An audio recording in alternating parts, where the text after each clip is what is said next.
Julie Findley, and I'm with the Port Aransas Nature Preserve.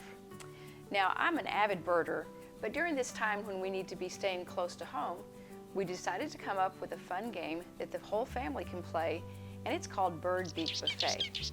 Now, what this is it will teach students about birds and also about how they use their beaks as an adaptation. An adaptation is simply a physical trait or a behavior that an animal uses to be successful in its environment. And birds' beaks work great for this. To give you some examples, we'll look at some birds that you might find around Port Aransas. The first one I'm sure you've seen before, and that's the great blue heron. Now you can notice by its long pointed beak that it's probably used to spear and catch fish, and you would most likely find the heron around water. The next one is another water bird, and it's called a cormorant. Now the cormorant has a long beak that has a hook at the end, and that really helps it to catch and hold on to slippery fish. Next we have a different one. This is more of a land bird. You can find this in any yard in Port Aransas, and it's called a house sparrow. The house sparrow has short pincher-like beak, and that's really good for picking up seeds, and that's what it likes to eat. Finally, one more example is our roseate spoonbill, which just happens to be the official bird of Port Aransas.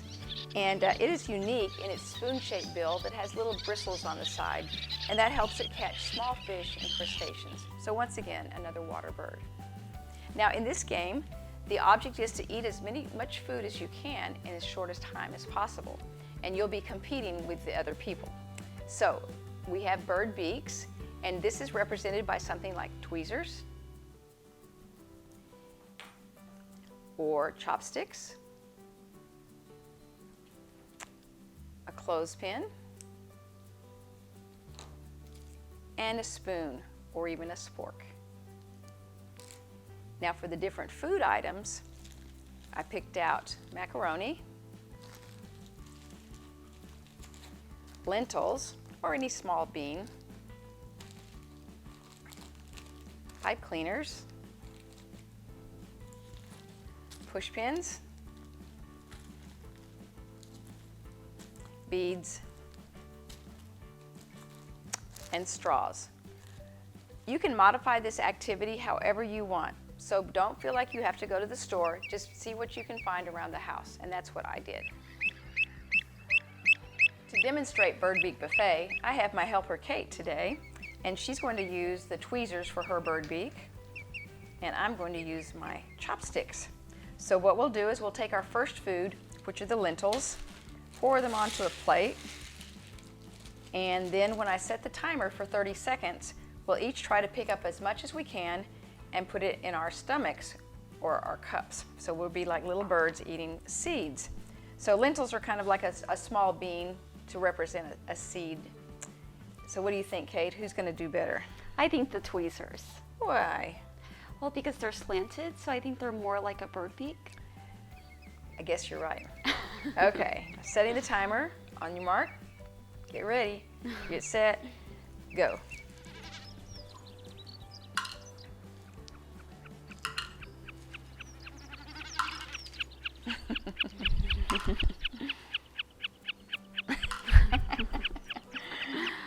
This is fun.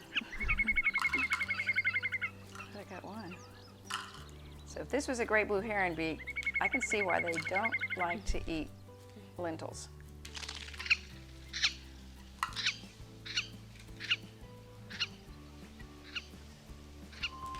All right, time's up. Count your beans.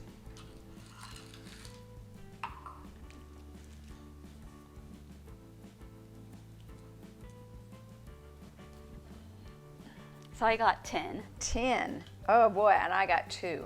So I think we could say, easily say that the tweezers worked better in this demonstration. So I'll record their data right here. 10 for tweezers and a big 2 for chopsticks. So next we would do each of the other, we would put the seeds away and then try each of our other food items one at a time. And when we're finished, each time we'll record our data, and then at the end we can compare our results and then make some conclusions, see if our hypotheses were correct. So for this activity, what it does is it makes you think more about birds' beaks and how they help them get food, and makes you a better observer. So next time you see a bird in your yard, look at its beak. See if it tells you, what does that bird eat? Maybe you can figure out what type of bird it is.